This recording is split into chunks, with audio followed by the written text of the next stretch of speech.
I was warned not to try to speak or to move even a finger, by Joseph L. Ryan.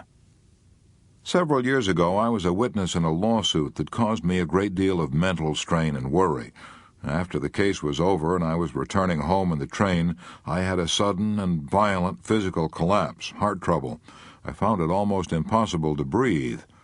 When I got home, the doctor gave me an injection. I wasn't in bed. I hadn't been able to get any further than the living room settee. And when I regained consciousness, I saw that the parish priest was already there to give me final absolution. I saw the stunned grief on the faces of my family. I knew my number was up.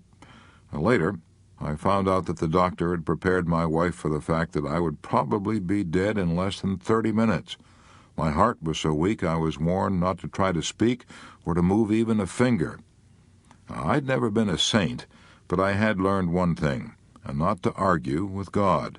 So I closed my eyes and said, "Thy will be done. If it has to come now, thy will be done."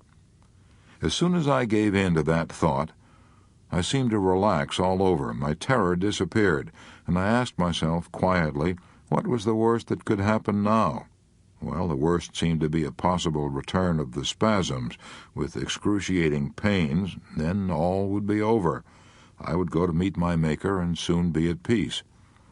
I lay on that settee and waited for an hour, but the pains didn't return. Finally, I began to ask myself what I would do with my life if I didn't die now. I determined that I would exert every effort to regain my health. I would stop abusing myself with tension and worry and rebuild my strength. And that was 4 years ago. I have rebuilt my strength to such a degree that even my doctor is amazed at the improvement my cardiograms show. I no longer worry. I have a new zest for life. But I can honestly say that if I hadn't faced the worst, my imminent death, and then tried to improve upon it, I don't believe I'd be here today. If I hadn't accepted the worst, I believe I would have died from my own fear and panic. And Mr. Ryan is alive today because he made use of the principle described in the magic formula. Face the worst that can happen.